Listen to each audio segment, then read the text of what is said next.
কথায় আছে, মানুষের মনে যদি ভালোবাসা থাকে তাহলে সে নাকি পৃথিবীর সব কিছুকেই আপন করে নিতে পারে। আমাদের আজকের কাহিনীটিও ঠিক তেমনই, যেখানে আমরা জানব পৃথিবীর সবচেয়ে দ্রুতগামী এবং ভয়ঙ্কর প্রাণীকে কিভাবে একটি বাচ্চা তার বন্ধু বানিয়েছিল এবং পাড়ি দিয়েছিল প্রায় 1000 মাইল বিশাল রাস্তা। লক্ষ্য একটাই, তার চিতা বন্ধুকে আবারও তার বাড়িতে ফিরিয়ে দিয়ে আসা। কিন্তু এখন প্রশ্ন হলো, সামান্য একটি 12 বছরের ছেলে যার এখনো ভালোভাবে বোঝার ক্ষমতাটুকুও হয়নি, এমনকি তার মাথার উপর থেকে তার বাবার ছায়াও কয়েকদিন আগেই উঠে গেছে, তাহলে শেষ পর্যন্ত সে কি পারবে এই বিশাল মরুভূমি এবং জঙ্গল পাড়ি দিয়ে তার চিতা বন্ধুকে আবারও তার বাড়িতে ফিরিয়ে দিয়ে আসতে? 2005 সালে নির্মাণ করা একটি অসাধারণ সত্য কাহিনী নিয়ে আমাদের আজকের গল্পের নাম হলো ডুমা। গল্প শুরু হয় একটি জঙ্গলের মধ্য দিয়ে, যেখানে থাকা সিংহ সেখানকার একটি চিতাকে মেরে ফেলে। চিতা বাঘটির কয়েকটা বাচ্চাও ছিল, যারা এখন তাদের মাকে হারিয়ে ফেলেছে। রাতের বেলায় এর ভেতর থেকে একটি বাচ্চা জঙ্গল পার করে রাস্তার ভেতরে চলে আসে। ঠিক সেই সময় ওই রাস্তা দিয়ে যাওয়া একটি গাড়ি বাচ্চাটিকে দেখতে পায়। এই গাড়িতে জেন নামের একটি ছেলে ছিল, জেনের সাথে তার বাবাও ছিল। তারা রাস্তার ভেতর থেকে চিতার বাচ্চাটিকে গাড়িতে তুলে নিয়ে তাদের বাড়িতে নিয়ে আসে, কারণ রাস্তার মাঝে এভাবে পড়ে থাকলে হয়তোবা কোনো গাড়ি এসে তাকে মেরেও ফেলতে পারত। তবে এখানে জেনের বাবার ইচ্ছা ছিল না সে বাচ্চাটিকে তাদের সাথে নিয়ে আসবে, কিন্তু কয়েকদিন যাওয়ার পর সে নিজেও বাচ্চাটিকে ভালোবাসতে শুরু করে। তারা সবাই মিলে সিদ্ধান্ত নেয় বাচ্চাটি বড় হওয়া না পর্যন্ত তাদের সাথেই থাকবে। এজন্য জেন তার নাম রাখে ডুমা। এরপর ধীরে ধীরে করে সময় পার হয়ে যাচ্ছিল, আর ডুমা এখন প্রায় অনেক বড় হয়ে গেছে। জেন ডুমাকে দৌড়ানো শিখায়, তার সাথে অনেক আনন্দও করে। এভাবে আরো অনেক দিন পার হয়ে যায়। ডুমা এখন সম্পূর্ণরূপে অ্যাডাল্ট। এজন্য জেনের বাবা তাকে বলছিল ডুমাকে আর এখানে রাখা যাবে না, এখন সময় হয়েছে আবারও তার বাড়িতে ফিরে যাওয়ার, যেখান থেকে আমরা তাকে তুলে এনেছিলাম। কিন্তু এদিকে জেন তার বাবাকে বলে ডুমা আমাদের সাথেই থাকতে চায়, সে এখান থেকে কোথাও যাবে না। কিন্তু তার বাবা জেনকে বোঝায় ডুমার আসল ঠিকানা আমাদের বাড়িতে না, তার আসল ঠিকানা হচ্ছে জঙ্গলে। আর এখানে যদি আমরা ডোমাকে জোর করে রাখতে চাই তাহলে হয়তোবা সে বেশি দিন বেঁচে থাকতে নাও পারে। এজন্য যত তাড়াতাড়ি সম্ভব আমাদের ডোমাকে আবারও ফিরিয়ে দিয়ে আসতে হবে। জেনের ইচ্ছা থাকা না সত্ত্বেও বাধ্য হয়ে সে তার বাবার কথা মেনে নেয়, এবং তার বাবা জেনকে একটি ম্যাপ দেখায় যেখান থেকে সে ডোমাকে নিয়ে এসেছিল। সে বলে আমাদের এই জায়গাতেই ডোমাকে রেখে আসতে হবে, আমরা দুইজন মিলে সেখানে যাব। কিন্তু দুর্ভাগ্যের বিষয় হলো এর কয়েকদিন পরেই জেনের বাবা শারীরিক অসুস্থতার কারণে দুনিয়া ছেড়ে চলে যায়। তার বাবা এভাবে হঠাৎ করে মারা যাওয়ার পর জেন মানসিকভাবে অনেকটাই ভেঙে পড়েছিল। তার অবস্থা এতটাই খারাপ হয়ে পড়ে জেন কারোর সাথে ভালোমতো কথাও বলছিল না, এমনকি তার মায়ের সাথেও না। সারাদিন সে শুধু চুপচাপ বসে থাকে আর তার বাবার কথাগুলো চিন্তা করে, কারণ তার বাবাই ছিল তার একমাত্র কাছের বন্ধু, যাকে সে এখন হারিয়ে ফেলেছে। এভাবে আরো বেশ কয়েকদিন পার হয়ে যায় এবং হঠাৎ করেই জেনের মনে পড়ে যায় তার বাবার বলে যাওয়া সেই দিনের কথাগুলো। তার বাবা তাকে বলেছিলেন ডোমাকে আবারও তার বাড়িতে ফিরিয়ে দিয়ে আসতে হবে। মরার আগে তার বাবার শেষ ইচ্ছা ছিল এটা। এজন্য জেন এবার সিদ্ধান্ত নিয়ে ফেলেছে সে তার বাবার বলে যাওয়া কথা ডোমাকে তার আসল ঠিকানায় ফিরিয়ে দিয়ে আসবে। পরদিন সকালবেলায় জেন তার মাকে না বলে গ্যারেজে তার জন্য একটি চিঠি রেখে যায়, কারণ সে ভালো মতোই জানতো তার মাকে বললে তার মা তাকে কখনোই যেতে দিবে না। এজন্য তার মাকে না বলেই জেন এমন সিদ্ধান্ত নিয়েছিল। যাই হোক, এরপর জেন তার বাবার মোটরসাইকেল নিয়ে তাদের এই দুর্গম সফরে বেরিয়ে পড়ে। সামনে যাওয়ার জন্য তাদের পথ এতটাও সহজ হবে না, তাদের উপর নানা রকম বিপদ আসতে পারে। তবে এদিকে আমরা দেখতে পাচ্ছিলাম এগুলো বিষয় নিয়ে জেন তেমন কোনো চিন্তাই করছিল না। তার মনের ভেতর বিন্দু পরিমাণ কোনো ভয় নেই। ডোমাকে সাথে নিয়ে সে দুর্গম গতিতে সামনের দিকে এগিয়ে যাচ্ছিল। অনেকটা দূরে আসার পরে জেন তার বাবার দেওয়া সেই ম্যাপটি বের করে, যার ভেতরে সে দেখতে পায় তার বাবার দেওয়া ঠিকানা থেকে তারা এখনো অনেক দূরে। জেন আবারও মোটরসাইকেলে উঠে সামনের দিকে যাওয়া শুরু করে। ডোমা তার এক পাশে বসেছিল। এভাবে করে অনেকটা দূরে আসার পর রাস্তার মাঝে হঠাৎ করেই তাদের মোটরসাইকেল বন্ধ হয়ে যায়। জেন লক্ষ্য করে মোটরসাইকেলে পেট্রোল শেষ হয়ে গেছে, আর এখন এখান থেকে তাদের পায়ে হেঁটে যাওয়া ছাড়া আর কোনো উপায় নেই। এজন্য জেন তার মোটরসাইকেলকে ধাক্কা দিয়ে সামনের দিকে যাওয়া শুরু করেছিল। তবে এদিকে আমরা দেখতে পাচ্ছিলাম এই জায়গাটি ছিল বিশাল বড় মরুভূমি কবলিত এলাকা, যেখানে চারদিকে শুধু বালি ছাড়া আর কিছুই নেই। এমনকি দূর দূর পর্যন্ত কোনো বসতিও নেই, আর কোনো মানুষ থাকা তো অনেক দূরের কথা। এভাবে করে খানিকটা এগিয়ে যাওয়ার পর জেন ক্লান্ত হয়ে দাঁড়িয়ে পড়ে। তবে এদিকে তাদের সামনে বালির মাঝে বিধ্বস্ত ভাঙা একটি বিমান দেখা যাচ্ছিল। হয়তোবা কোনো দুর্ঘটনার কারণে এই বিমান এখানে আটকা পড়ে যায়।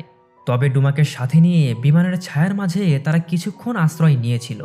তবে এখানে তাদের কাছে না ছিল কোনো খাবার, না ছিল থাকার মতো ভালো কোনো জায়গা। এজন্য জেন সিদ্ধান্ত নেয় ডুমাকে নিয়ে আজকের রাত তারা এখানেই থাকবে। তবে রাত যখন অনেকটাই গভীর হয়ে আসে, আমরা দেখতে পাচ্ছিলাম একজন জৈনিক ব্যক্তি তাদের কাছে আসে। এই ব্যক্তির নাম ছিল রিপ। রিপের কাজ হলো এক জায়গা থেকে অন্য জায়গায় ঘুরে বেড়ানো। তাকে এক কথায় আমরা কোনো মুসাফির বলতে পারি। এমনকি সে জেনের মোটরসাইকেল নিয়ে এখান থেকে পালিয়ে যাওয়ার চেষ্টা করে।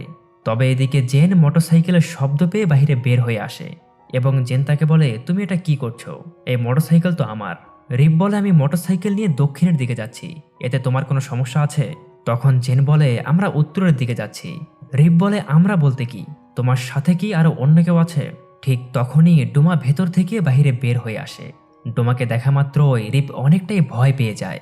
তবে জেন তাকে বলছিল, তোমার কাছে কি পানি আছে? তুমি যদি আমাকে পানি দাও তাহলে আমি তোমাকে আমার মোটরসাইকেলে করে সামনের দিকে নিয়ে যাব।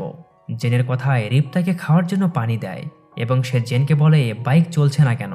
জেন বলে, মোটরসাইকেলে পেট্রোল শেষ হয়ে গেছে, আর এখান থেকে সামনে যেতে হলে আমাদের অন্য কোনো উপায় বের করতে হবে। এরপর পরদিন সকালে তারা বাইকের সামনে একটি পুরনো প্যারাশুটের কাপড় লাগায়, যা জেন এই ভাঙা বিমানের মাঝে পেয়েছিল। তারা বাতাসকে কাজে লাগিয়ে পালতোলা নৌকার মতো সামনের দিকে যাওয়া শুরু করে। এভাবে করে অনেক দূর যাওয়ার পর হঠাৎ করেই বাতাস থেমে যায়, যার কারণে তাদের বাধ্য হয়ে এখানেই নামতে হয়েছিল। তবে বর্তমানে তারা তিনজনই পানির জন্য অনেকটাই তৃষ্ণার্ত। রিপ জেনকে বলে, দাঁড়াও, আমি কিছু একটা করছি। এরপর রিপ মাটিতে অনেক গভীর একটা গর্ত খোঁড়ে এবং সে পানিও বের করতে পেরেছিল, যা দিয়ে তারা নিজেদের তৃষ্ণা মিটায়। কিন্তু শুধুমাত্র পানি পান করলেই তো আর হবে না, ক্ষুধা মিটানোর জন্য তাদের কিছু খাবারও খাওয়া দরকার। ঠিক তখনই তারা তাদের সামনে একটি জঙ্গলি মোরগ দেখতে পায়। এজন্য জেন ডোমাকে বলছিল মোরগটি শিকার করার জন্য, কারণ জঙ্গলে থাকতে হলে ডোমাকে আগে শিকার করা শিখতে হবে। কিন্তু এখানে সমস্যা হলো, ডোমা তো এর আগে কোনোদিনও শিকার করেনি। এজন্য অনেক চেষ্টা করার পরেও ডোমা মোরগটিকে শিকার করতে পারে না। তবে এই মোরগের বাসা থেকে তার ডিমগুলোকে সে খুঁজে বের করে ফেলেছিল। এরপর রিপ জেনকে বলে, তুমি যেখানে যাওয়ার কথা ভাবছো সেখানে যাওয়া কিন্তু এতটাও সহজ না, রাস্তা অনেক ভয়ঙ্কর এবং বিপজ্জনক। এদিকে জেন বলে, আমি ভয় পাই না, আমি যে করেই হোক সেখানে যাব। একটু চিন্তা করার পর রিপ বলে, ঠিক আছে, কিন্তু আমি তোমাকে অর্ধেক রাস্তা পর্যন্ত এগিয়ে দিতে পারবো, এরপর তোমাকে একা একাই যেতে হবে। জেন বলে, ঠিক আছে। তারা আবারও সামনের দিকে যাওয়া শুরু করে দেয়। খানিকটা সামনে যাওয়ার পর জেন তার কম্পাস দেখলে সে বুঝতে পারছিল রিপ তাকে ভুল দিকে নিয়ে যাচ্ছে। তবে এখানে সে আগেই তাকে কোনো কিছু বলেনি, সে তার পেছনেই এগিয়ে যাওয়া শুরু করে। অনেকটা রাস্তা পাড়ি দেওয়ার পর তাদের সামনে একটি পরিত্যক্ত বাড়ি দেখা যায়, কিন্তু ঠিক তখনই আকাশ থেকে একটি হেলিকপ্টার চলে আসে। আসলে জেনকে খোঁজার জন্যই এই হেলিকপ্টারটি পাঠানো হয়েছিল। এদিকে তারা হেলিকপ্টারের চোখ থেকে আড়াল হওয়ার জন্য এই ভাঙা বাড়ির ভেতরে গিয়ে লুকিয়ে পড়ে। একটু পর হেলিকপ্টার এখান থেকে চলে গেলে তারা তিনজন আজকের রাত এখানেই কাটিয়ে দেয়। পরদিন সকালে এখান থেকে যাওয়ার সময় সেখানে একটি হীরের খনি রিপ দেখতে পেয়েছিল এবং সে হীরাগুলোকে খোঁজার জন্য পাহাড়ের ভেতরে ঢুকে পড়ে। তবে এদিকে আবার জেন ভালোভাবে জানতো রিপ তাকে ভুল রাস্তায় নিয়ে যাচ্ছে। এজন্য জেন সুযোগ পেয়ে ডোমাকে নিয়ে এখান থেকে বের হয়ে যায়, কিন্তু যাওয়ার আগে পাহাড়ের ভেতর থেকে রিপের গলার আওয়াজ আসে। সে জোরে জোরে চিৎকার করছিল। জেন ভেতরে গেলে দেখতে পায় রিপ মাটির তলায় তলিয়ে গেছে। তার এমন অবস্থা দেখে জেন মুখ থেকে তার মাটি বের করে, কিন্তু তার সম্পূর্ণ শরীর মাটির নিচ থেকে বের করেনি। এবং সেই সাথে জেন রিপকে বলছিল, আমি জানি তুমি আমাদের শহরের দিকে নিয়ে যাচ্ছ, যেন তুমি আমাকে ধরিয়ে দিয়ে পুরস্কার নিতে পারো, এমনকি তুমি ডোমাকেও বাজারে বিক্রি করে দেবে। এজন্য আমি আর তোমাকে বিশ্বাস করতে পারবো না, তুমি এখানেই পড়ে থাকো। এরপর জেন রিপকে এভাবেই রেখে ডোমাকে নিয়ে পশ্চিমের দিকে রওনা দেয়। অনেক দূর যাওয়ার পর জেন একটি নদীর ধারে চলে আসে। জেনকে এখন নদী পাড়ি দিয়ে নদীর ওই পারে যেতে হবে। এজন্য জেন তার আশেপাশে থাকা কাঠ দিয়ে একটি ভেলা বানায়। এরপর ভেলার উপর ডোমাকে নিয়ে জেন নদী পাড়ি দেওয়া শুরু করে। কিন্তু একটু দূরে যাওয়ার পরে তাদের সামনে বিশাল বড় একটি ঝর্ণা চলে আসে। জেন এই ঝর্ণা থেকে বাঁচার অনেক চেষ্টা করলেও শেষ পর্যন্ত তারা দুইজন উপর থেকে নিচে পড়ে যায়। তবে পড়ে গেলেও তাদের তেমন কোনো কিছুই হয়নি। কোনোভাবে ডোমাকে নিয়ে জেন কিনারায় আসতে পেরেছিল। এরপর তারা এখান থেকে জঙ্গলের ভেতরে চলে আসে এবং এখানে তারা অনেকগুলো জঙ্গলি মহিষ দেখতে পায়। আর এদিকে তাদের অনেক ক্ষুধাও লেগেছিল। কারণ গত 2 দিন থেকে তারা পানি ছাড়া আর তেমন কোনো কিছুই খায়নি। এজন্য আগের বারের মতো ডুমা এখানে মহিষগুলো শিকার করার চেষ্টা করে, কিন্তু এবারও সে শিকার করতে ব্যর্থ হয়ে যায়। আসলে ডুমা এখনো শিখতেই পারেনি কিভাবে শিকার করতে হবে। এমনকি এখানে উল্টো মহিষগুলোর দল ডুমাকে তাড়া করে এবং এখান থেকে তাড়িয়ে দেয়। আর এ কারণে জেন আর ডুমা একে অপরের থেকে আলাদা হয়ে গিয়েছিল। জেন ডুমাকে অনেক খোঁজার চেষ্টা করলেও এতে কোনো কাজ হয়নি। সে ডুমাকে কোথাও খুঁজে পায় না। এর কারণ হলো ডুমা জঙ্গলের মাঝে মানুষের পাতানো একটি খাঁচার ভেতরে আটকা পড়েছিল। এরপর দেখতে দেখতে রাত হয়ে যায়। তবে রাত হওয়ার পরেও জেন ডুমাকে জঙ্গলের ভিতরে খুঁজে বেড়াচ্ছিল এবং ঠিক তখনই পেছন থেকে একটি জঙ্গলি শুয়োর এসে জেনের উপর হামলা করে। এজন্য জেন তাড়াতাড়ি করে সামনের দিকে দৌড়ানো শুরু করেছিল, কিন্তু একটু সামনে যাওয়ার পরে তার পা জঙ্গলের লতার সাথে আটকে গেলে জেন মাটিতে পড়ে অজ্ঞান হয়ে যায়। তবে যখন তার জ্ঞান আবার ফিরে আসে, জেন তার সামনে রিপকে দেখতে পাচ্ছিল, যে তাকে সেখান থেকে বাঁচিয়েছে। সেই সাথে রিপ ডুমাকেও খাঁচা থেকে বের করে আনে এবং পরদিন সকালে রিপের কাছে জেন ক্ষমা চায়, কারণ সেই দিন বালির মাঝে তাকে একা ফেলে রেখে জেন চলে এসেছিল। তবে এখানে রিপ তাকে বলে, তুমি একদম ঠিক ভেবেছ। আমি মনে মনে চিন্তা করছিলাম তোমাদের দুইজনকে বাজারে বিক্রি করে কত টাকা কামাতে পারবো। কিন্তু রিপ এখন তার ভুলগুলোকে বুঝতে পেরেছে। এজন্য সে বর্তমানে জেন এবং ডুমার সাহায্য করতে চায়। এখন তারা তিনজন মিলে একটি পরিবার। পরদিন ডুমা আবারও একটি হরিণ শিকার করার চেষ্টা করে, কারণ তারা অনেক ক্ষুধার্ত ছিল। কিন্তু আগের বারের মতোই এবারও ডুমা শিকার করতে ব্যর্থ হয়। এজন্য তারা কোনোভাবেই বুঝতে পারছিল না কিভাবে কি করা যায়। কোনো উপায় না পেয়ে তাদের ক্যাম্পে তারা আবারও ফিরে আসে। তবে রাতের বেলায় জেন দেখতে পায় পাশেই কিছু লোক এখানে ক্যাম্পিং করার জন্য এসেছে এবং তাদের সাথে অনেক খাবারও ছিল। এজন্য জেন আর রিপ মিলে একটি পরিকল্পনা করে। জেন অসহায় ছেলের ভান ধরে তাদের কাছে যায় এবং এখানে হঠাৎ করে জেন তার গায়ের শার্ট খুলে ফেলে। আর আমরা দেখতে পাচ্ছিলাম জেনের শার্টের ভেতর থেকে একটি সাপ বাহিরে বের হয়ে এসেছিল। সাপটিকে দেখা মাত্রই এখানকার সবাই ভয় পেয়ে এখান থেকে পালিয়ে যায়। এই সুযোগে জেন এবং রিপ তাদের খাবারগুলো নিয়ে এখান থেকে কেটে পড়ে এবং নদীর ধারে আসার পর তারা একটি নৌকা এখানে দেখতে পাচ্ছিল। এরপর এই নৌকায় করে জেন, ডুমা এবং রিপ নদীপথে আবারও তাদের যাত্রার উদ্দেশ্যে বেরিয়ে পড়েছিল। নৌকার ভেতরে জেন রিপকে তার জমানো টাকাগুলো দিতে চায়, কিন্তু রিপ বলে আমার প্রয়োজন নেই।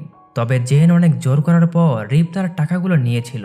সেই সাথে সে জেনকে একটি হীরা দেয়, যা সে হীরার খনি থেকে রিপ পেয়েছিল, এবং জেনকে বলে এই হীরা আমাদের ভালোবাসার স্মৃতি হয়ে থাকবে। এরপর তারা নদী পাড়ি দিয়ে পশ্চিমের দিকে যাওয়া শুরু করে। তবে এই জায়গাগুলোকে রিপ অনেক আগে থেকেই চিনত, কারণ তাদের গ্রাম এখান থেকে বেশি দূরে না। রাতে তারা একটি পাহাড়ের গুহার ভেতরে আশ্রয় নেয়। এখানে রিপ বলছিল আমার দাদা এখানে মাঝে মধ্যেই আমাকে নিয়ে আসতো, কিন্তু এখন আর এখানে কেউ আসে না। এদিকে জেন তাকে বলে কিছুদিন আগে আমার বাবা আমাকে ছেড়ে আজীবনের জন্য চলে গেছে, আর কোনোদিনও ফিরে আসবে না।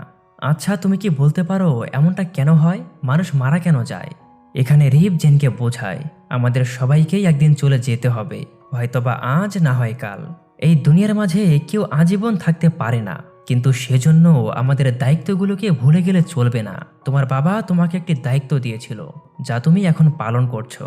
এজন্য তুমি ডুমাকে রাখার পর তোমার মায়ের কাছে আবারও ফিরে যাবে, আর আমিও আমার গ্রামের বাড়িতে ফিরে যাব। তবে জানি না আমার পরিবার আমাকে ক্ষমা করবে কিনা। এরপর আবারও তারা তিনজন সামনের দিকে যাওয়া শুরু করে এবং যখন তারা একটি খোলা মাঠের ভেতর দিয়ে যাচ্ছিল, চারদিক থেকে হঠাৎ করেই এক ধরনের পোকা এসে তাদের উপর আক্রমণ করে। এই পোকাগুলোকে টেসিফাই বলা হয়। এরা রক্ত খেয়ে মানুষদের মেরে ফেলতেও পারে। তবে এখানে রিপ জেনকে তার কাপড় দিয়ে জড়িয়ে ধরেছিল, কিন্তু সে নিজে টেসিফাইয়ের হাত থেকে বাঁচতে পারেনি। অনেকগুলো টেসিফাই একসঙ্গে রিপের গায়ে মারাত্মকভাবে কামড় দেয়। এর ফলে রাতের বেলায় রিপের শরীরে জ্বর চলে আসে। এভাবে ধীরে ধীরে দেখা যায় রিপ আরও গুরুতরভাবে অসুস্থ হয়ে পড়ছিল। সেই সাথে গায়ে ব্যথার কারণে রিপ নড়াচড়াও করতে পারছিল না। এদিকে আবার রাতের বেলায় মুষলধারে বৃষ্টি নামে, আর বৃষ্টির পানির কারণে তারা আগুন জ্বালাতেও পারছিল না। এজন্য বাধ্য হয়ে জেনের টাকাগুলো দিয়ে তাদের আগুন জ্বালাতে হয়। তবে জেন রিপের এমন অবস্থা দেখে বুঝতে পারছিল এভাবে থাকলে হয়তো আর বেশি দিন রিপকে বাঁচানো সম্ভব না। আর এজন্য জেন সিদ্ধান্ত নেয় তার গ্রামের বাড়িতে সে যাবে, কারণ রিপকে তো কোনোভাবে বাঁচানো দরকার। যাওয়ার আগে সে ডুমাকে বলে রিপের দেখাশোনা করার জন্য। আর এরপর জেন একাই রিপের গ্রামের উদ্দেশ্যে বেরিয়ে পড়েছিল। রিপ তাকে বলেছিল তাদের গ্রাম এখান থেকে বেশি দূরে না। এ কারণে জেন খানিকটা দূরে যাওয়ার পরেই তাদের গ্রামের বাড়িতে চলে আসে এবং গ্রামে গিয়ে তাদের সবকিছু খুলে বলে। রিপের সাথে আসলে কি হয়েছে। এমন অবস্থার কথা শুনে সবাই মিলে রিপকে তাদের গ্রামে নিয়ে আসে। এখানে রিপের পরিবার তার চিকিৎসা করে এবং রিপ যখন সুস্থ হয়ে ওঠে সে তার পরিবারকে দেখতে পেয়ে অনেকটাই খুশি হয়েছিল। তার পরিবারও রিপের ফিরে আসায় অনেক খুশি ছিল। এমনকি এখানে রিপ তার পরিবারের সাথে জেনকে পরিচয় করিয়ে দেয়। এরপর পরদিন সকালে জেন ডোমাকে কোথাও দেখতে পাচ্ছিল না। এজন্য সে চারপাশে অনেক খোঁজাখুঁজি করে। তবে খানিকটা দূরে আসার পর জেন দেখতে পাচ্ছিল ডোমা জঙ্গলের অন্য চিতাবাঘের সাথে মিলে খেলাধুলা করছে। এখানে ডোমা তাদের সাথে প্রথমবারের মতো শিকারও করে। জেন দূরে দাঁড়িয়ে ডোমাকে শুধু দেখছিল। জেন এখন ভালোভাবেই বুঝতে পেরেছে তার বাবার বলে যাওয়া কথাই ঠিক। ডোমার আসল ঠিকানা হলো জঙ্গলে, যেখানে সে তার জীবনকে ভালোভাবে কাটাতে পারবে। এজন্য জেন সিদ্ধান্ত নেয় ডোমাকে এখানে রেখে তার বাড়িতে সে আবারও ফিরে যাবে এবং শেষবারের মতো ডোমা জেনের কাছে আসে। এখানে দুইজন একে অপরকে আদর করে। হয়তো এরপর আর কোনোদিনও ডোমার সাথে তার দেখা হবে না। যাওয়ার আগে জেন রিপকে তার বিদায় জানায়। রিপ জেনকে বলে, আমি তোমার সাহসিকতা এবং তোমার ভালোবাসা আজীবন মনে রাখবো। তুমি আমার একজন ভালো বন্ধু হয়ে থাকবে। এরপর জেন তাদের শহরে আবারও ফিরে আসে। এখানে জেনের মা জেনকে দেখতে পেয়ে খুশি হয়ে তাকে জড়িয়ে ধরে। আর এই দৃশ্যের মধ্য দিয়েই মুভির গল্পটি শেষ হয়ে যায়। তবে জেনের কাহিনী কোনো সাধারণ গল্প কিন্তু নয়। আফ্রিকায় জেন নামের এক ছেলের সাথে ঘটে যাওয়া একটি বাস্তব চিত্র। জেনের জীবন থেকে আমরা জানতে পারি মৃত্যু আমাদের সবার জীবনে একদিন আসবে। তাই বলে আমাদের দায়িত্বগুলোকে ভুলে গেলে চলবে না। যেমন জেনের দায়িত্ব ছিল ডোমাকে তার আসল ঠিকানায় ফিরিয়ে দেওয়া এবং রিপের দায়িত্ব ছিল তার পরিবারের খেয়াল রাখা। আশা করব জেন এবং ডোমার এই অসাধারণ কাহিনীটি আপনাদের অনেক পছন্দ হয়েছে।